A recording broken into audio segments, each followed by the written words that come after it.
ദൈവ തിരുനാമത്തിന് മഹത്വം ഉണ്ടായിരിക്കട്ടെ. യേശുമശിഹായുടെ ഈ സാന്ത്വന കൂടാരത്തിലേക്ക് ആദരവോടുകൂടി സ്നേഹവന്ദനം. ഒരു പുതിയ അധ്യയന വർഷവും കൂടി ആരംഭിച്ചു. മഴയ്ക്കൊപ്പം സ്കൂളുകൾ തുറക്കുകയും വിദ്യാർത്ഥിനികളൊക്കെ പുതിയ ക്ലാസ് മുറികളിലേക്ക് കുറേ കൂടി ഉത്സാഹത്തോടും താല്പര്യത്തോടും കൂടി കടന്നു ചെല്ലുകയും ചെയ്യുന്നു. സ്കൂളൊക്കെ തുറക്കാനായിട്ട് നോക്കിയിരുന്നത് പോലെ പതിവ് വർഷത്തെ പോലെ തന്നെ മഴയും കടന്നു വരുന്നു.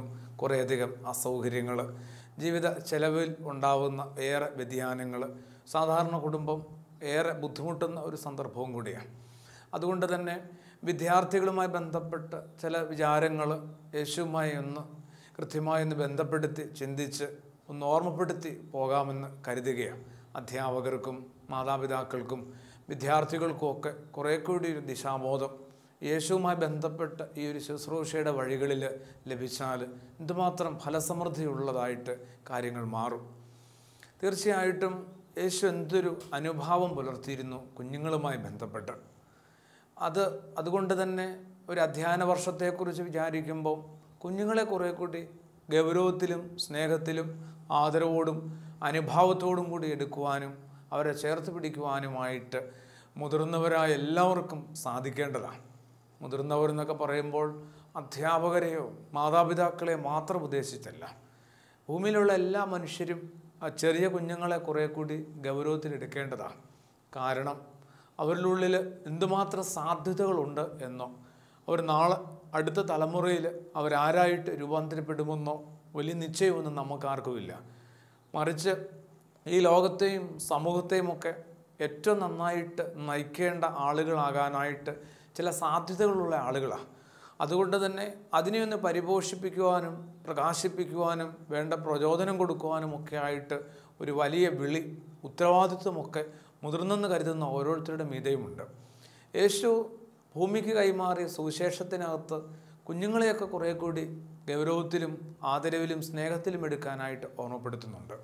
കുഞ്ഞുങ്ങളുമായി ബന്ധപ്പെട്ട് യേശുവിൻ്റെ ആദ്യത്തെ ഒരു ഓർമ്മപ്പെടുത്തൽ തന്നെ അവരെ തടയരുതെന്നാണ്.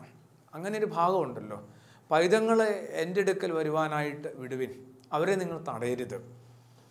സ്വർഗരാജ്യത്തിലേക്ക് ഇതുപോലെ ആകുന്നവർക്കൊക്കെയാണ് പ്രവേശിക്കാൻ പറ്റുക എന്നുകൂടി പറയാനായിട്ട് മുതിർന്നവരുടെ സമൂഹത്തിൽ അവരുടെ മധ്യേ നിന്നുകൊണ്ട് പറയാനായിട്ട് യേശു ധൈര്യം കാണിച്ചു.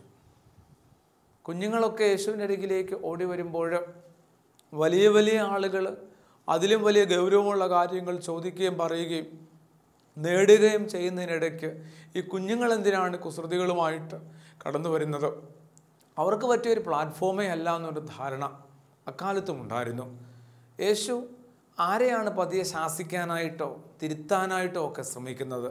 ശിഷ്യന്മാരെയാണെന്ന് തിരുവചനം വായിക്കുമ്പോൾ നമുക്ക് മനസ്സിലാവുന്നുണ്ട്. യേശു തൻ്റെ പ്രിയപ്പെട്ട ശിഷ്യന്മാരോടാണ് പറഞ്ഞത്, കുഞ്ഞുങ്ങളെ തടയരുത്, അവരെ എൻ്റെ അടുക്കൽ വരുവാനായിട്ട് വിടുവിൻ. ഒരുപക്ഷെ നിങ്ങൾ ചോദിക്കുകയും നിങ്ങൾ ആഗ്രഹിക്കുകയും ചെയ്യുന്ന കാര്യങ്ങളൊന്നും തന്നെ ചോദിക്കുവാൻ ആഗ്രഹിക്കാനുള്ള അറിവോ അതിനുള്ള ബലമോ അതിനുള്ള പ്രകാശമോ ഒന്നും ഉള്ളവരായിരിക്കുകയില്ല ഒരുപക്ഷെ. എന്നാലും അവരെ തടയാൻ പാടില്ല. കുഞ്ഞുങ്ങളുമായി ബന്ധപ്പെട്ട് യേശു പുലർത്തുന്ന ഈ അനുഭാവത്തെക്കുറിച്ച് പോർച്ചുഗീസ് എഴുത്തുകാരനായ നോബൽ സമ്മാന ജേതാവും കൂടിയായ ഷൂസെ സരമാഗുവിൻ്റെ ഒരു പുസ്തകമുണ്ട്, gospel according to Jesus Christ, യേശു ക്രിസ്തുവിൻ്റെ സുവിശേഷം എന്ന പേരിൽ. അതിനകത്തൊരു ചെറിയ പരാമർശമുണ്ട്. കുഞ്ഞുങ്ങളോടെന്നും യേശുവിനൊരു അനുഭാവം ഉണ്ടായിരുന്നു. ആ അനുഭാവം പുലർത്തിയതിൻ്റെ ഒരു കാരണം തൻ്റെ പിറവിയുമായി ബന്ധപ്പെട്ട് കുറേയധികം കുഞ്ഞുങ്ങൾ കൊല്ലപ്പെട്ടു എന്നുള്ള ഒരു വിചാരം യേശുവിനെ എപ്പോഴും ഇങ്ങനെ അലട്ടിയിരുന്നു. അതുകൊണ്ട് തന്നെ കുഞ്ഞുങ്ങളെ നഷ്ടപ്പെട്ട മാതാപിതാക്കളോടുമൊക്കെ യേശു കുറേയും കൂടി ഒരു കരുണയും അനുഭാവവും അനുകമ്പയൊക്കെ പുലർത്തിയിരുന്നു. എന്തായാലും കുഞ്ഞുങ്ങളുമായി ബന്ധപ്പെട്ട ഒരു വിചാരത്തിലേക്ക് നമ്മൾ സ്നേഹത്തോടെ പ്രവേശിക്കുമ്പോൾ അവരെ തടയാതിരിക്കാനായിട്ട് പൊതുവെ ഒരു കുഞ്ഞിനെ എടുത്തു കഴിഞ്ഞാൽ അവ ഏറ്റവും കൂടുതൽ കേൾക്കുന്നത് അരുതെന്നുള്ള ഒരു ശാസനയുടെ വാക്കാണ്. അരുത്. എന്ത് ചെയ്യാനും എന്ത് തുടങ്ങാനും എന്ത് ചോദിക്കുവാനും ശ്രമിക്കുമ്പോൾ അരുതെന്നുള്ള ഒരു ബുദ്ധിമുട്ടിപ്പിക്കുന്ന ഒരു സാഹചര്യം അവരുടെ മുമ്പിലേക്ക് എടുത്തു വെക്കുന്നുണ്ട് മുതിർന്നവരെല്ലാവരും. കുറേയും കൂടി അവരെ ഒന്ന് സഹിക്കുവാനും വഹിക്കുവാനും അവരുമായിട്ടൊന്ന് സമ്മതിക്കുവാനൊക്കെ ആയിട്ട് സാധിക്കേണ്ടതാണ്. തടയാതിരിക്കാനായിട്ട് ശ്രദ്ധിക്കുക വിദ്യാർത്ഥിനികളെ. അവരെ കുറേയും കൂടി ഒരു സ്വാതന്ത്ര്യത്തിൻ്റെ ലോകത്തിലേക്കൊക്കെ ഒന്ന് പ്രവേശിപ്പിക്കുന്നത് നല്ലതാണ്. പ്രൊഫസർ എസ് ശിവദാസ് എന്ന് പറയുന്ന കോട്ടയത്തുള്ള എനിക്ക് തോന്നുന്നത് ഒരു മുതിർന്ന അധ്യാപകനും ഒരു നല്ല ഗുരുവും കുറേയധികം പുസ്തകങ്ങൾ ഈ കുഞ്ഞുങ്ങളുമൊക്കെയായിട്ട് ബന്ധപ്പെട്ട് എഴുതിയിട്ടുണ്ട്. നിങ്ങളുടെ മക്കളെ മിടുക്കന്മാരും മിടുക്കികളുമാക്കാമെന്നൊക്കെ പറഞ്ഞ് ഏതൊരു മാതാപിതാക്കളെയും ആകർഷിക്കുന്ന തലക്കെട്ടോട് നല്ല കണ്ടൻറ്റുള്ള കുറേയധികം പുസ്തകങ്ങൾ എഴുതിയ സെയിമസ് കോളേജ് റിട്ടയറായ നല്ല പ്രൊഫസറാണ് ശിവദാസ്. അദ്ദേഹം ഈ അടുത്ത കാലത്ത് അസീസിലെ ഫ്രാൻസിസിനെ കുറിച്ച് ഒരു നല്ല പുസ്തകം എഴുതിയിട്ടുണ്ട്. കുഞ്ഞുങ്ങൾക്ക് വേണ്ടി മുതിർന്നവർക്ക് വേണ്ടിയും ഒക്കെ ഒരുപോലെ വായിക്കാവുന്ന വിധത്തിൽ കുറേ കൂടി കുഞ്ഞുങ്ങളെ ദൈവവുമായി ബന്ധപ്പെട്ട് യേശുവുമായി ബന്ധപ്പെട്ട് സ്വർഗരാജ്യവുമായി ബന്ധപ്പെട്ടൊന്ന് കാണുന്നത് നല്ലതാണ്. എല്ലായിടത്തുനിന്നും അവരെ തടഞ്ഞ് മാറ്റി നിർത്താതെ എല്ലാത്തിലേക്കുമൊക്കെ അവരെയും കൂടി ഒന്ന് പ്രവേശിപ്പിക്കാനായിട്ട് ഒരു മനസ്സ് രൂപപ്പെടുത്തുന്നത് നല്ലതാണ്. രണ്ടാമത് യേശു കുഞ്ഞുങ്ങളുമായി ബന്ധപ്പെട്ട് പറഞ്ഞത് അവരെ നിന്ദിക്കാൻ പാടില്ല എന്നുള്ള അർത്ഥത്തിലാണ് പറഞ്ഞത്.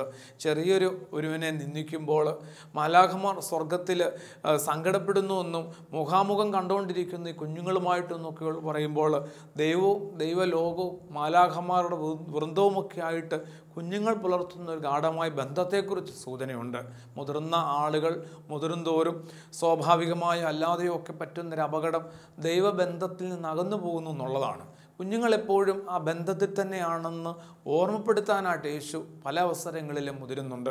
അതുകൊണ്ട് അവരെ നിന്ദിക്കരുത് എന്ന് പറയുന്നു. അത് അവരുടെ കാവൽ മാലാഖമാർ അറിയുന്നുണ്ടെന്നുള്ള ഒരു ഓർമ്മപ്പെടുത്തലുണ്ട്. ഒപ്പം അവർ സ്വർഗവുമായിട്ടും ദൈവവുമായിട്ടും നിരന്തരം സമ്പർക്കം പുലർത്തിക്കൊണ്ടിരിക്കുന്ന ആളുകൾ. അതുകൊണ്ട് തന്നെ അവരെ ഒന്ന് ആദരിക്കുകയും സ്നേഹിക്കുകയും ചെയ്യുക എന്ന് പറയുന്നത്, ചെറിയൊരുവനെ കുറേ കൂടി ഒന്ന് കരുതുക എന്ന് പറയുന്നത് ദൈവത്തെക്കുറിച്ചുള്ള ഒരു ഓർമ്മ ഒരുവനിലുണ്ടെന്നുള്ള ഒരു ബോധ്യപ്പെടുത്തൽ കൂടിയാണ്. അങ്ങനെ ദൈവ വഴികളിലൂടെ സഞ്ചരിക്കുന്ന മുതിർന്നവരായ എല്ലാവരും, പ്രത്യേകിച്ച് മാതാപിതാക്കൾ, അധ്യാപകർ, തങ്ങളുടെ കയ്യിലേക്ക് കിട്ടിയിരിക്കുന്ന വലിയൊരു നിധിയാണെന്ന് തിരിച്ചറിയാനായിട്ട് കുഞ്ഞുങ്ങളെ കിട്ടാതെ ഇപ്പോഴും സങ്കടത്തിൽ പ്രാർത്ഥിക്കുന്ന മാതാപിതാക്കളുടെ നിലവിളി കേൾക്കണമെന്ന് നിർബന്ധമൊന്നുമില്ലല്ലോ. കുഞ്ഞുങ്ങൾക്ക് വേണ്ടി ഇപ്പോഴും നിരന്തരം കണ്ണു നിറഞ്ഞ് പ്രാർത്ഥിക്കുന്നവരെ കണ്ടാൽ മാത്രമേ തങ്ങൾക്കൊക്കെ കിട്ടിയ വലിയ സൗഭാഗ്യം എന്താണെന്ന് തിരിച്ചറിയാൻ പറ്റുള്ളൂ. അങ്ങനെയല്ലല്ലോ ഓരോരുത്തർക്കും കിട്ടിയ കൃപയെ ഓരോരുത്തരും തിരിച്ചറിയേണ്ടത്. അതുകൊണ്ട് തന്നെ ഒരു ക്ലാസ് മുറിയിലേക്ക് 40, 50, 60 കുഞ്ഞുങ്ങൾ വരുമ്പോൾ അത് തങ്ങളുടെ വലിയൊരു കേമം കൊണ്ടാണ്, സാമർഥ്യം കൊണ്ടാണെന്ന് കരുതുന്നതിനേക്കാളും അപ്പുറത്ത് കുറേയും കൂടി ഒരു വിനയത്തോടും സ്നേഹത്തോടും കൈകാര്യം ചെയ്യാനായിട്ട് ശ്രമിക്കുന്നത് നല്ലത്. കൽപ്പറ്റ നാരായണ മാഷിൻ്റെ ഒരു കവിതയിൽ ക്ലാസ് കയറ്റം കിട്ടുന്ന ദിവസം, അധ്യയന വർഷം ആരംഭിക്കുന്ന ദിവസം, എപ്പോഴോ പഴയ ക്ലാസ്സിലേക്ക് ഒരു കൊച്ച് ഓടി വന്നിട്ട് ടീച്ചറോട് പറയുകയാണ്, ടീച്ചർ 3ാം ക്ലാസ്സിൽ ഇപ്പോഴും തോറ്റുപോയല്ലേ, ഞങ്ങൾ 3ാം ക്ലാസ്സിൽ നിന്ന് 4ാം ക്ലാസ്സിലേക്ക് ജയിച്ചു.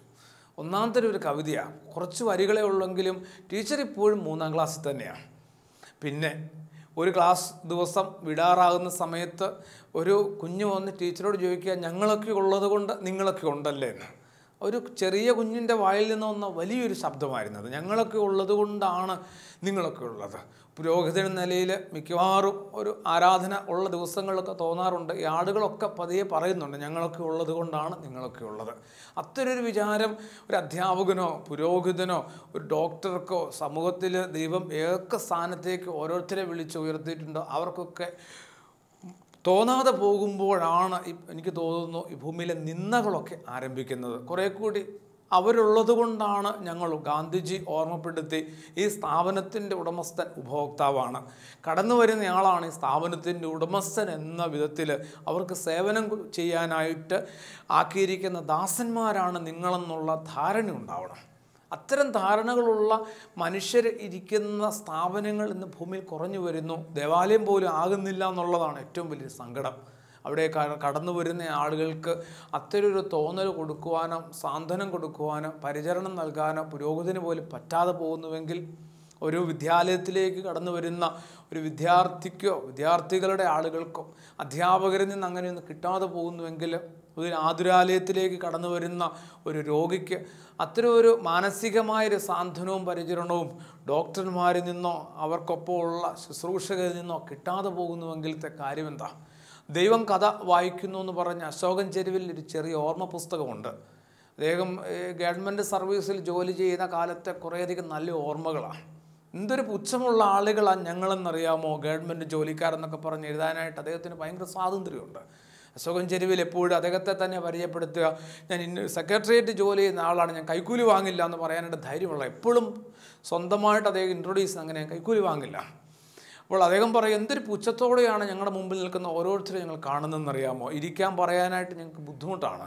ഇപ്പം ചെയ്തു കൊടുക്കാവുന്ന ഒരു കാര്യം ഒരു 3 മാസം കഴിഞ്ഞ് എങ്ങനെ ചെയ്തു കൊടുക്കാം, വീണ്ടും 3 മാസം കൂടെ എങ്ങനെ നീട്ടിക്കൊടുക്കാമെന്നൊക്കെ ഗവേഷണത്തിൽ ഏർപ്പെട്ടുകൊണ്ടിരിക്കുന്ന ആളുകളാണ് ഞങ്ങൾ. ഒരു കെടുകാര്യസ്ഥ എല്ലായിടത്തും വല്ലാതെ അരങ്ങേറുന്നൊരു കാലത്ത് നിന്ദിക്കുന്നതൊന്ന് ഒഴിവാക്കാനായിട്ട് യേശു കൃത്യമായിട്ട് പറഞ്ഞു, നിങ്ങൾ വലിയ ആളുകൾ തന്നെയാണ്, നിങ്ങൾ ഉന്നത സ്ഥാനികളുമാണ്. അതുകൊണ്ട് ആ വിചാരം ഉള്ളത് കൊണ്ടും മറ്റുള്ളവരെ ചെറുതെന്ന് കാണാനായിട്ട് നിങ്ങൾക്ക് ഭയങ്കരമായ ധൃതിയും താല്പര്യമുള്ളത് കൊണ്ടും പോട്ടെ, സാരമില്ല, എങ്കിലും ചെറിയ ആളുകളെ നിന്ദിക്കാതിരിക്കാൻ ശ്രദ്ധിക്കുക. അപ്പോൾ കുഞ്ഞുങ്ങളുമായി ബന്ധപ്പെട്ട് നമുക്ക് പ്രത്യേകമായി ഓർമ്മപ്പെടുത്താനുള്ളത്, അവരെ തടയാതെ നിന്ദിക്കാതെ ഇരിക്കാനായിട്ട് ഒന്ന് ശ്രദ്ധിക്കുക. ഒരു വീടിനകത്തെ എല്ലാ കാര്യങ്ങളിലും അവരെയും കൂടെ ഒന്ന് ഉൾപ്പെടുത്താനായിട്ട്, മുതിർന്നു വരുംതോറും അവരെയും കൂടി ഒന്ന് ഉൾപ്പെടുത്താനായിട്ട്. വീടിനകത്തെ സന്തോഷം മാത്രമല്ല, ദാരിദ്ര്യവും സങ്കടവും പരിക്കുകളും അപകടങ്ങളിലൊക്കെ അവരെയും കൂടി ഒന്ന് ഭാഗമാക്കാനായിട്ടുള്ള ഒരു ശ്രമം മാതാപിതാക്കളുടെ ഭാഗത്ത് ഉണ്ടാവണം. ഒപ്പം ക്ലാസ് മുറി കിട്ടുന്ന കുഞ്ഞുങ്ങളെ അവരുടെ സാധ്യതകളെ കൂടി എല്ലാ വിഷയങ്ങൾക്കും ഒരു A+ എന്നതിനേക്കാളും അപ്പുറത്ത് അവരുടെ ഉള്ളിൽ ദൈവം കൊടുത്ത സർവ്വസാധ്യതകളെ ഒന്ന് കണ്ടെത്താനും ഏതെങ്കിലുമൊക്കെ മേഖലകളിലേക്ക് അവരെ തിരിച്ചു വിടുന്നത് വഴി അവർ രക്ഷപ്പെടാനായിട്ട്, അവരിലൂടെ ഒരു സമൂഹം കുറേ കൂടി പ്രകാശത്തിലേക്ക് വരാനായിട്ടൊക്കെയുള്ള സാധ്യതയുണ്ട്. കാണാതെ അറിയാതെ പോകരുത്. ഒരു വീട്ടിൽ ഒരു കൊച്ചന് 5-6 വയസ്സേ ഉള്ളൂ. ഒരു ദിവസം ഒരു വൈദികൻ ആ വീട്ടിലേക്ക് കയറി ചെല്ലുമ്പോൾ അവിടെ ഒരു സംഘർഷം നടന്ന സമയമായിരുന്നു. അപ്പം പറയുമായിരുന്നു അച്ഛനോട്, അച്ഛാ ഇത് കണ്ടോ, ഇതാണ് അവൻ്റെ പരിപാടികൾ. പിന്നെ വിക്സിനെ ടിന്നൊക്കെ തുറന്ന് അത് അവിടെ ഇവിടെയൊക്കെ തേച്ചിട്ടിരിക്കുന്നു, അമൃതാഞ്ജൻ, ആക്സ് എന്ന് വേണ്ട അത്യാവശ്യം ചെറിയ ചെറിയ സാധനങ്ങൾ, കൂട്ടക്സിൻ്റെ 5-8 കുപ്പികൾ തുറന്ന് അവിടെ നേരത്തെ ഇട്ടിരിക്കുന്നു. 2-3 പൗഡർ എടുത്ത് എന്തുമാത്രം ശക്തമായിട്ട് ഞെക്കി പൗഡറൊക്കെ പുറത്ത് ചാടിക്കാമോ അതെല്ലാം കൂടെ കൂട്ടിക്കുഴച്ചിട്ടിരിക്കുന്നു. ഇതാണ് പരിപാടി. അച്ഛൻ ചോദിച്ചു, എന്നിട്ട് എന്തായി ബാക്കി? കൊടുത്ത് ഞാൻ 2-3 എണ്ണം. ഇത്രയും പറഞ്ഞിട്ട് അപ്പം പതിയെ കരയാൻ തുടങ്ങി. അപ്പോൾ അച്ഛൻ വിചാരിച്ചു കൊച്ചിനെ തല്ലിയതിൻ്റെ സങ്കടമാണ്. അപ്പോൾ അച്ഛൻ എന്തായാലും പറഞ്ഞു, സാരമില്ല, എല്ലായിടത്തും ഇങ്ങനെയൊക്കെ തന്നെയാണ്, ദേഷ്യം വന്നാൽ പിന്നെ നമുക്ക് തല്ലുക എന്ന് മാത്രമേ ഉള്ളൂ, സാരമില്ല. അപ്പോഴാണ് അപ്പം പറയുന്നത്, അച്ഛാ തല്ലിയതിനെ ഓർത്തല്ല ഞാനിപ്പം കരയുക, ഇത് കുറച്ച് നേരം മുമ്പ് നടന്ന സംഭവമാണ്. തല്ലലും കഴിഞ്ഞ് ഞാൻ ഇവിടെ കുറച്ച് നേരം സങ്കടപ്പെട്ട് തല്ലിയതിനെ ഓർത്ത് സങ്കടപ്പെട്ടിരിക്കുമ്പോൾ അവനെ ജോ എന്നാണ് വിളിക്കുക. അവൻ എൻ്റെ അടുത്ത് വന്നിട്ട് പറഞ്ഞു, ജോ വാവയല്ലേ അപ്പാന്ന് ചോദിച്ചു. ആദ്യം ഞാനിത് കേട്ടില്ല. എന്നുവെച്ചാൽ എന്നാന്ന് ചോദിച്ചു. അവനോട് എങ്ങനെയെങ്കിലും ഒന്ന് കൂട്ടുകൂടാനായിട്ട്, അവനെ എങ്ങനെയെങ്കിലും എൻ്റെ ഭാഗത്തേക്ക് കൊണ്ടുവരാനായിട്ട് എന്ത് മാർഗം വേണമെന്ന് ആലോചിച്ചിരിക്കുക. അവൻ തന്നെ എൻ്റെ അടുത്തേക്ക് വന്ന് മിണ്ടി തുടങ്ങിയപ്പോൾ വളരെ സന്തോഷത്തോടെ ചോദിച്ചു, എന്താ പറഞ്ഞു? ജോ ഒരു വാവയല്ലേ? എന്നിട്ട് അവൻ ഈ സാധനങ്ങളിലേക്കെല്ലാം നോക്കി. അവൻ നിരത്തി ഫിറ്റ് ചെയ്ത് വെച്ചിരിക്കുന്ന സാധനങ്ങളിലേക്ക് നോക്കിയപ്പോൾ ഞാൻ തകർന്നു പോയി. അവനൊരു വാവയാണെന്ന് അവൻ തന്നെ എന്നെ ഓർമ്മപ്പെടുത്തേണ്ടി വരുന്നു ചില സന്ദർഭങ്ങളിലൊക്കെ. ആ അച്ഛനീര് കുറിപ്പാട്ട് എഴുതുമ്പോൾ വായിക്കുന്ന ഓരോരുത്തർക്കും തോന്നും കുഞ്ഞുങ്ങളുടെ കുസൃതികളെ പ്രോത്സാഹിപ്പിക്കണം എന്നുള്ള അർത്ഥത്തിലല്ല. കുഞ്ഞുങ്ങളാണെന്ന് എപ്പോഴും നമ്മളൊന്ന് മറന്നു പോകുന്നുണ്ട്. ഒരു സെക്കൻഡ് നേരമെങ്കിലും ഒരു കുഞ്ഞുങ്ങളാണെന്ന് മറന്നുപോയി. എൻ്റെ വിവേകവും എൻ്റെ അറിവും എൻ്റെ ബോധവും ഒക്കെ ആ കുഞ്ഞുങ്ങളുടെ മീതെ ഞാൻ ചാർത്തുന്നുണ്ട്. എന്തുകൊണ്ട് അവൻ ഇങ്ങനെ ചെയ്തുകൂടാ? ഇത് വിക്സാണെന്നും തലവേദന വരുമ്പോൾ തൂക്കേണ്ട ഒരു മെഡിസിൻ ആണെന്ന് അവൻ അറിഞ്ഞുകൂടെ? ഇതിങ്ങനെ തോണ്ടി വിദ്യ തേച്ച് വെക്കാനുള്ളതല്ലെന്ന് അവൻ അറിയാൻ പാടില്ലേ? അതവൻ അറിയാൻ പാടില്ല എന്ന് തിരിച്ചറിയാനായിട്ട് അതവൻ അറിഞ്ഞു വരണ കുറേ കാലമെടുക്കുമെന്ന് മനസ്സിലാക്കണ്ടേ. കുറേ കൂടി അനുഭാവത്തോടുകൂടി കുഞ്ഞുങ്ങളെ ഒന്ന് കരുതണമെന്ന് ഓർമ്മപ്പെടുത്തുന്നു. ഒപ്പം കുഞ്ഞുങ്ങളിലേക്കെന്ന് വന്നാലോ, തങ്ങൾ കിട്ടിയ ഭാഗ്യത്തെക്കുറിച്ച് എന്ത് ധാരണയുണ്ട് അവർക്ക്? ഒരു വീട്, അപ്പൻ, അമ്മ, സഹോദരങ്ങൾ, ഒരു അധ്യയന വർഷമൊക്കെ തുറക്കുമ്പം എന്തുമാത്രം പുതിയ കാര്യങ്ങൾ അവരിലേക്ക് എത്തുന്നുണ്ടെന്നറിയാം. എന്നിട്ട് ഈ കഴിഞ്ഞ വർഷം പോലെയല്ല, കുറച്ചും കൂടി ഒരു നല്ല വർഷമായിട്ട് ഈ അധ്യയന വർഷത്തെ ഒന്ന് മാറ്റണമെന്ന് കരുതുന്ന എത്ര വിദ്യാർത്ഥികളുണ്ട്? കഴിഞ്ഞൊരു വർഷക്കാലം കഴിഞ്ഞു, 1 മാസക്കാലത്തെയോ 2 മാസക്കാലത്തെയോ ഒരു അവധിയോ ഒക്കെ കഴിഞ്ഞ് ഞങ്ങൾ വീണ്ടും സ്കൂളിലേക്ക് വരുമ്പോൾ ഒരു വർഷക്കാലം, കഴിഞ്ഞുപോയ വർഷക്കാലത്തെ വീഴ്ചകൾ, പാളിച്ചകൾ എന്തൊക്കെയാണെന്ന് നോക്കാനായിട്ടുള്ള ശ്രമമൊക്കെ വേണ്ടേ?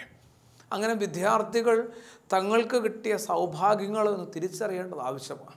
ഇന്ത്യ രാജ്യത്തെയോ കേരള സംസ്ഥാനത്തെയൊക്കെ എടുത്താൽ നല്ല ഇടങ്ങളിലൊക്കെ പഠിക്കാനായിട്ട് പറ്റുന്ന കുഞ്ഞുങ്ങൾ ഭാഗ്യമുള്ളവരല്ലേ? ഒരർത്ഥത്തിൽ പറഞ്ഞാൽ അതിൽ പറ്റാത്ത എന്തുമാത്രം ആളുകളുണ്ട്, പഠിക്കാനേ പറ്റാത്ത ഉദ്ദേശിക്കുന്ന ഓരോ വിഭാഗങ്ങളിലൊക്കെ എത്തിപ്പെട്ട് പഠിക്കാനൊന്നും പറ്റാതെ പോകുന്ന ആളുകളുണ്ട്. സാമ്പത്തികത്തിൻ്റെ കുറവും, അപ്പനമ്മമാരുടെ അറിവില്ലായ്മയുടെ കുറവും, സ്വാധീനക്കുറവും, സാഹചര്യക്കുറവും കൊണ്ടൊക്കെ യാത്ര ചെയ്യാൻ പോലും, പുറത്തേക്ക് അധികം യാത്ര ചെയ്യാൻ പോലും പറ്റാത്ത ചില തുരുത്തുകളിൽ ജീവിക്കുന്ന മനുഷ്യർക്ക് വിദ്യാഭ്യാസവും ഉന്നത വിദ്യാഭ്യാസവും അത്ര എളുപ്പമല്ല. അപ്പോൾ പറഞ്ഞു വരുന്നത്, കുഞ്ഞുങ്ങളൊന്ന് തിരിച്ചറിയണം, അവർക്ക് വേണ്ടി ഒരു വീട് വല്ലാതെ വേകുന്നുണ്ട്. വീടിനകത്ത് അവർക്ക് ആഹാരം ഉണ്ടാക്കാൻ വേണ്ടി മാത്രമല്ല, അവരുടെ മുഴുവൻ കാര്യത്തിന് വേണ്ടി വീട്ടിലുള്ള മുതിർന്നവരൊക്കെ നന്നായിട്ടൊന്ന് വേകുന്നുണ്ട്. ആ വേകുന്നതിൻ്റെ ചൂടും വേദനയും ചൂരുമൊക്കെ ഒന്ന് കുഞ്ഞുങ്ങളൊന്ന് തിരിച്ചറിയേണ്ടത് ആവശ്യമാണ്. അവരുടെ ആവശ്യങ്ങളെയൊക്കെ അവരില്ലാതാക്കണമെന്നോ ഞെരുക്കി കളയണമെന്നോ അല്ല, അവരുടെ പരിമിതികൾക്കുള്ളിലൊന്ന് അവരൊന്ന് പരിമിതപ്പെടുത്താനായിട്ട്. അവർക്ക് കുറേയധികം സൗകര്യങ്ങളും അസൗകര്യങ്ങളും ഉണ്ടാവും. അപ്പം അതിനകത്ത് തങ്ങളുടെ സ്വപ്നങ്ങളെയൊക്കെ ഒന്ന് ചെറുതാക്കാനായിട്ട് കുഞ്ഞുങ്ങളൊന്ന് പതിയെ തയ്യാറാവണം. അവരുടെ ജീവിതത്തിൽ ധൂർത്തും വേസ്റ്റും ഉണ്ട്. എന്ന് വെച്ചാൽ പണധൂർത്തിനേക്കാൾ അപ്പുറത്ത് ചെറിയ നോട്ട് ബുക്കുകൾ ഉപയോഗിക്കുന്ന കുഞ്ഞുങ്ങൾ പോലും ഒന്ന് ശ്രദ്ധിച്ചാൽ ഒരു ചെറിയ വിധത്തിൽ വീട്ടുകാരെ അധികം ഭാരപ്പെടുത്താതെ പറ്റും. അവധിക്കാലമൊക്കെ കഴിയുമ്പം കഴിഞ്ഞ വർഷത്തെ നോട്ട് ബുക്കുകളെല്ലാം ഒന്ന് പരിശോധിച്ചാൽ ഇന്ന് മാത്രം എഴുതാത്ത പേപ്പറുകൾ കീറിയെടുക്കാൻ പറ്റും. അങ്ങനെ കീറിയെടുത്ത് അതുതന്നെ ഒരു ചെറിയ നോട്ട് ബുക്കാക്കി എഴുതി പഠിക്കാനെങ്കിലും വീട്ടിലെ ഉപയോഗത്തിന് മാറ്റിവെക്കാൻ പറ്റും. ചെറിയ ചെറിയ കാര്യങ്ങളിലൂടെ വീട്ടുകാരോടൊപ്പമാകാനായിട്ട്, തങ്ങളിങ്ങനെ പഠിക്കാനായിട്ട് കലാലയത്തിലേക്ക് പോകുന്ന ഒറ്റ കാരണത്തിനായിട്ട് വീട്ടുകാർ ഏറ്റെടുക്കുന്ന വലിയൊരു ഉത്തരവാദിത്തത്തെക്കുറിച്ചൊരു ധാരണയൊക്കെ ഉണ്ടാവണ്ടേ. പിന്നെ ആ സദൃശവാക്യങ്ങളുടെ ആരംഭഭാഗത്ത് പറയുന്നത് പോലെ യഹോവ ഭക്തി ജ്ഞാനത്തിൻ്റെ ആരംഭമാണ്. യേശുവുമായിട്ടുള്ള ഭക്തിയും അടുപ്പവും സ്നേഹവും ഒക്കെയാണ് എൻ്റെ അറിവിൻ്റെ ആരംഭം. കുറേ കഷ്ടപ്പെട്ട് കുത്തിയിരുന്ന് കാണാതെ പഠിച്ച് വിഷയങ്ങൾക്കൊക്കെ A+ നേടുന്നതിനേക്കാളും അപ്പുറത്ത് എൻ്റെ ജീവിതത്തിൽ ഞാൻ A+കാരനാവുമോ?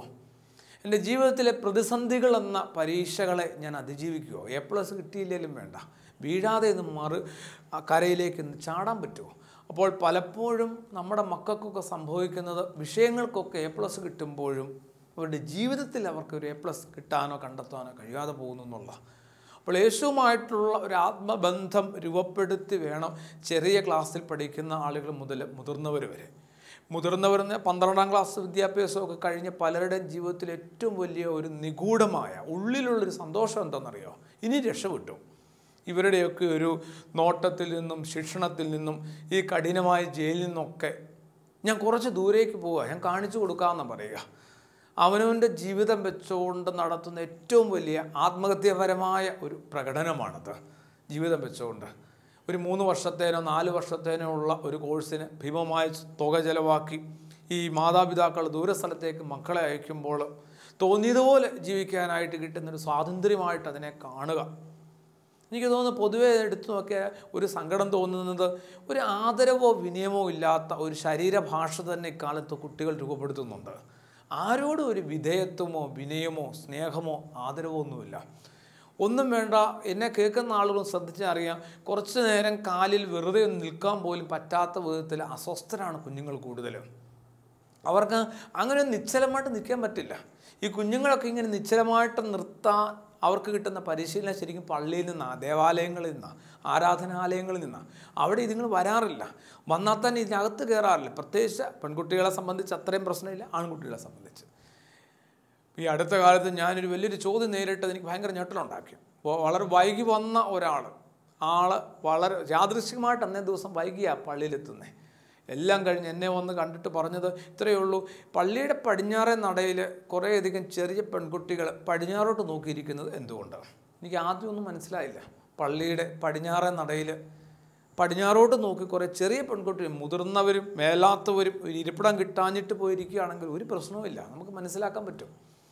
അപ്പോൾ വൈകി വരുന്നതിന് ഉദ്ദേശം വെളിയിൽ എവിടെയെങ്കിലുമൊക്കെ കറ നിൽക്കുക, ആരാധന സംബന്ധിച്ചോ എന്ന് ചോദിച്ചാൽ പള്ളി വന്ന് ഹാജർ വെച്ചു എന്ന് പറഞ്ഞ് രക്ഷപ്പെടുക. അപ്പോൾ ജ്ഞാനത്തിൻ്റെ ആരംഭം ഒരു യേശു ബന്ധമാണ്.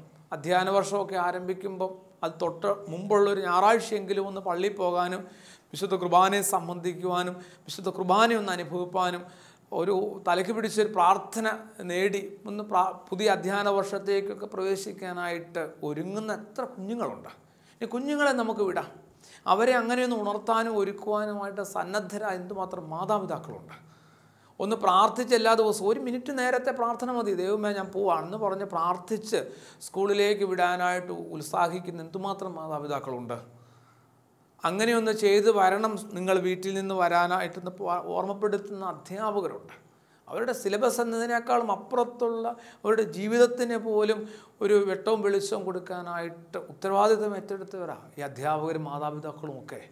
അവർക്ക് ആവശ്യത്തിന് ഭക്ഷണം കൊടുക്കുന്നു, ആവശ്യത്തിന് സൗകര്യങ്ങൾ ഒരുക്കി കൊടുക്കുന്നു എന്നതിനേക്കാളും അപ്പുറത്ത് ഇനിയും ഈ കിട്ടിയ ഉത്തരവാദിത്വം എന്തുമാത്രം സത്യസന്ധതയിൽ നമ്മൾ ചെയ്യുന്നുണ്ടെന്നുള്ളതാണ് ഏറ്റവും ശ്രദ്ധിക്കേണ്ട ഒരു കാര്യം. ആ താലന്തിൻ്റെ ഉപമയൊക്കെ വെറുതെ നോർത്താൽ മതി. ശുദ്ധമുള്ള മത്തായി ശ്ലീഹായുടെ സുവിശേഷം 25-ാം അധ്യായം അതിൻ്റെ 14 മുതൽ യേശു പറയുന്ന ഉപമ ഈ ഒരു സന്ദർഭത്തിൽ നമുക്ക് വിദ്യാർത്ഥികളുമായിട്ട് ബന്ധപ്പെട്ടൊന്ന് വായിക്കാവുന്നതാണ്. എല്ലാവർക്കും യജമാനൻ എന്തോ കൊടുത്തിട്ടാണ് പോയിരിക്കുന്നത്. അപ്പോൾ ഭൂമിയിലേക്ക് ഓരോരുത്തർക്കും ജീവനും ജീവിതവും തരുമ്പം അവൻ എന്തൊക്കെയോ നമ്മളെ ഏൽപ്പിക്കുന്നുണ്ട്. സാധ്യതകളാണത്. ആ സാധ്യതകളെ നമ്മൾ എന്തുമാത്രം വിനിമയം ചെയ്യുന്നുണ്ട്, വ്യാപരിപ്പിക്കുന്നുണ്ട്, വർദ്ധിപ്പിക്കുന്നുണ്ട്, മറ്റുള്ളവർക്ക് ഉപകാരപ്രദമാക്കി മാറ്റുന്നുണ്ടെന്നുള്ളതാണ്. അപ്പോൾ അത് നമ്മളുടെ ജീവിതത്തിൽ വലിയൊരു ചോദ്യചിഹ്നമായിട്ട് മാറും. ഒടുവിൽ ഏതൊരു സമയത്ത് യജമാനൻ തിരികെ വരികയും ഏൽപ്പിച്ചതൊക്കെ എന്ത് കാണിച്ചു, ഏൽപ്പിച്ചത് കൊണ്ട് നീ എന്ത് ചെയ്തു, എന്ത് നേടി എന്ന് ചോദിക്കുമ്പോൾ ഓരോരുത്തർ വന്നിട്ട് അങ്ങ് ഏൽപ്പിച്ചത് ഇത്രയുമായിരുന്നു, ഞാനത് വ്യാപാരം ചെയ്ത് വിനിമയം ചെയ്ത് ഇത്രത്തോളം ആക്കിയെന്ന് പറഞ്ഞ് നല്ലവനും വിശ്വസ്തനുമായ ഭൃത്യാന്നൊക്കെ ഒരു വിളി കേൾക്കുന്നുണ്ട്. നമ്മളാവട്ടെ ആ 3-ാമത്തെ ദാസനെ പോലെ മണ്ണി കുഴിച്ചിട്ട് ഒരു ഫലവും കിട്ടാതെ പോവുകയാണ്. പക്ഷേ എൻ്റെ ഒരു സങ്കടം, യേശു പറഞ്ഞ കഥ അക്കാലത്ത് യേശു പറയുമ്പോൾ അക്കാലത്ത് ഏറ്റവും മോശം മനുഷ്യർ പോലും ദൈവം കൊടുത്ത കൃപകളെ നശിപ്പിച്ച് കളഞ്ഞിരുന്നില്ല. അവരെവിടെയോ സൂക്ഷിച്ചു വെക്കുകയും തമ്പുരാൻ യജമാനൻ മടങ്ങി വന്ന് ചോദിച്ചപ്പോൾ തിരികെ കൊടുക്കാനുമെങ്കിലും അവർക്ക് തയ്യാറായി, അവർക്ക് സാധിച്ചു എന്നുള്ളതാണ്. യേശുവിൻ്റെ കാലത്ത് അത്രയേ ഉള്ളായിരുന്നു മോശപ്പെട്ട മനുഷ്യരെ ഇറങ്ങിപ്പോയ അവസാനത്തെ പടവ്. പക്ഷെ നമ്മളങ്ങനെയല്ല. തമ്പുരാൻ ഏൽപ്പിച്ച കൃപകളെ നമ്മൾ നശിപ്പിച്ചു, തിരികെ കൊടുക്കാൻ പോലും ആകാത്ത വിധത്തിൽ ദൈവം ഏൽപ്പിച്ച. ചിലർ പറയാറില്ലേ, ഒരു കാലത്ത് ഞാൻ വരച്ചിരുന്നു, ഒരു കാലത്ത് പാടിയിരുന്നു, ഒരു കാലത്ത് രോഗികളെയൊക്കെ പരിചരിച്ചിരുന്നു, പക്ഷെ പിന്നീട് മുതിർന്നു കഴിഞ്ഞപ്പോൾ നമുക്ക് ഇത്തരം ചില ഗുണങ്ങളുണ്ടായിരുന്നു എവിടെ പോയി? ചില മനുഷ്യരൊക്കെ വേണ്ടി നമ്മൾ എന്തുമാത്രം കാത്തു നിന്നാലും അല്ലെങ്കിൽ കാത്തു നിൽക്കാനൊരു മനസ്സുണ്ടായിരുന്നു. ഒരു ഉദാഹരണം പറഞ്ഞാൽ പെട്ടെന്ന് വിടിയിട്ടും ചിലപ്പോൾ കുറച്ചും കൂടെ പഴയ കാലത്താണ് വീടുകളിലൊക്കെ പ്രായമുള്ളവർ ആശുപത്രിയിലൊക്കെ ആകുന്ന സമയത്ത് ആ വീട്ടിലുള്ളവരെ ആയിരിക്കുകയായിരുന്നു ചിലപ്പോൾ ആശുപത്രി നിൽക്കാൻ അന്വേഷിക്കുക. ബന്ധത്തിൽപ്പെട്ട അവനെ കിട്ടുമെന്ന് ചോദിച്ച് അവളെ കിട്ടുമെന്ന് ചോദിച്ചു. എന്തുകൊണ്ടാണ്? വലിയൊരു സ്നേഹത്തോടും ക്ഷമയോടും ഒരു അർപ്പണത്തോടും കൂടിയൊക്കെ ആ ഒരു ആശുപത്രി രോഗിക്കൊപ്പം നിൽക്കുന്ന ഒരു ശുശ്രൂഷയുണ്ട്. അത് നിർവഹിക്കുമെന്ന് ബോധ്യമുള്ള ആരെയും അന്വേഷിക്കുക. അപ്പോൾ ചില മനുഷ്യർക്കൊക്കെ ഇത്തരം ചില ക്വാളിറ്റികളുണ്ട്. നമ്മൾ മുതിർന്നോറും ഇത്തരം കാര്യങ്ങളൊക്കെ മാലാഖമാർക്ക് തുല്യമായ ചിറകുകൾ ഓരോരുത്തർക്കും ഉണ്ടായിരുന്നു അത്രേ. നമ്മുടെ ഈ ഭൂമിയിലെ ജീവിതത്തിൻ്റെ മോശം കൊണ്ട് ചിറകുകളൊക്കെ ഇങ്ങനെ തേഞ്ഞ് തീർന്ന് പറക്കാനാവാത്ത വിധത്തിലായെന്നൊക്കെ പറയുന്ന ഒരു കഥയുണ്ട് ഖലീൽ ജിബ്രാൻ്റെ. അങ്ങനെ ചിറകുകളുടെ പാടുപോലും ഇല്ലാത്ത വിധത്തിൽ മാലാഖമാരായിരുന്നുവെന്ന് ഒന്ന് പറയാനുള്ള ഒന്നുമില്ലാത്ത വിധത്തിലേക്ക് നമ്മൾ എത്തുകയാണ്. അതുകൊണ്ട് കുഞ്ഞുങ്ങൾ ലഭിച്ച താലന്തിനെ നന്നായിട്ട് വിനിയോഗിക്കുക. പിന്നെ നമ്മൾ ഒന്നുകൂടെ ഒന്ന് വേഗം ചിന്തിച്ചാൽ കുറേ കൂടെ സത്യസന്ധത പുലർത്താൻ പറ്റുമോ വിദ്യാർത്ഥികൾക്ക്? ഉദാഹരണം പറഞ്ഞ് നോക്കിയെടുത്ത് പോലുള്ള കാര്യങ്ങൾ, വെറുതെ കള്ളം പറയാൻ വേണ്ടി കള്ളം പറയുക, നോക്കിയെടുത്ത് കുറേ ഹീനമായി കാണേണ്ട കാര്യം. അവനവൻ്റെ സാധ്യതകളെ നമ്മൾ വിനിയോഗിക്കാതെ നമ്മൾ കുതന്ത്രങ്ങളിലൂടെ കല്ലിനെ അപ്പമാക്കുന്ന കർമ്മമാണ്. അതുപോലെ തന്നെ കുഞ്ഞുങ്ങൾക്കൊക്കെ ഒരു സ്കൂൾ കലാലയങ്ങളിൽ സംഭവിക്കുന്ന കാര്യം പ്രണയത്തിൽ അകപ്പെടുക എന്നുള്ള. പ്രണയം ഒരിക്കലും ഒട്ടും മോശപ്പെട്ടൊരു കാര്യമല്ല, ഏറ്റവും സ്നേഹത്തിൻ്റെ ഒരു കാര്യമാണ് പ്രണയം. പക്ഷേ ഉത്തമഗീതത്തിനകത്ത് ചെറിയൊരു വരിയുണ്ട്, പ്രായമാകുന്നതിന് മുമ്പ് പ്രേമം ഉണരരുതേ. അപ്പം അതിനൊരു പ്രായവും പക്വതയും കാലവും ഒക്കെ ഉണ്ടെന്ന് ഓർമ്മപ്പെടുത്തുന്നുണ്ട്. സഭാപ്രസംഗി വായിച്ചാൽ എല്ലാത്തിനും ഒരു കാലമുണ്ടെന്നും ഓർമ്മപ്പെടുത്തുന്നു. എല്ലാത്തിനും വിതയ്ക്കാനും നടാനും പറിക്കാനും കൂട്ടാനും ഒക്കെ ചെതറിച്ച് കളയാനും ഒക്കെ ഒരു കാലമുണ്ട്. അങ്ങനെയാവുമ്പോൾ നമ്മുടെ കോൺസെൻട്രേഷൻ, ഏകാഗ്രത, ഉത്തരവാദിത്വ ബോധം അതിനെയൊക്കെ വ്യതിചലിപ്പിക്കുന്ന ഒരു കാര്യങ്ങൾ ഏർപ്പെടാതിരിക്കും. പാപമെന്ന വാക്കിന് ഗ്രീക്കിലുള്ള ഹമാട്യ എന്നുള്ള വാക്ക് ശരിക്കും അതിൻ്റെ മലയാളാർത്ഥം പറഞ്ഞാൽ ലക്ഷ്യം തെറ്റുക എന്നുള്ളതാണ്. അങ്ങനെ ആകുമ്പോൾ നമ്മൾ ഓരോരുത്തരുടെയും ഭൂമി ജീവിതത്തിലെ ചെറിയ ചെറിയ ലക്ഷ്യം തെറ്റലുകൾ പോലും പാപമായിട്ട് മാറുന്നുണ്ട്. ഒരു വിദ്യാർത്ഥി എന്ന നിലയിൽ, അവരുടെ അധ്യാപകരെന്ന നിലയിൽ, ഈ കുഞ്ഞുങ്ങളുടെ അപ്പനും അമ്മയും എന്ന നിലയിൽ, അവരുടെ മുതിർന്നവർ ചേട്ടനും ചേച്ചി എന്ന നിലയിലൊക്കെ എല്ലാ ആളുകൾക്കും ഒരു അധ്യയന വർഷത്തിൻ്റെ ആരംഭത്തിൽ തങ്ങൾ ലക്ഷ്യങ്ങൾ തെറ്റാതിരിക്കാനായിട്ടൊന്ന് ശ്രദ്ധിക്കുക. ഒപ്പം ഓരോരുത്തരെയും ദൈവം അതുപോലെ വിശ്വസിച്ചും സ്നേഹിച്ചും ഏൽപ്പിച്ച ഉത്തരവാദിത്തങ്ങളെ നല്ല പ്രാർത്ഥനയോടും ധ്യാനത്തോടും കൂടി നിർവഹിക്കുക.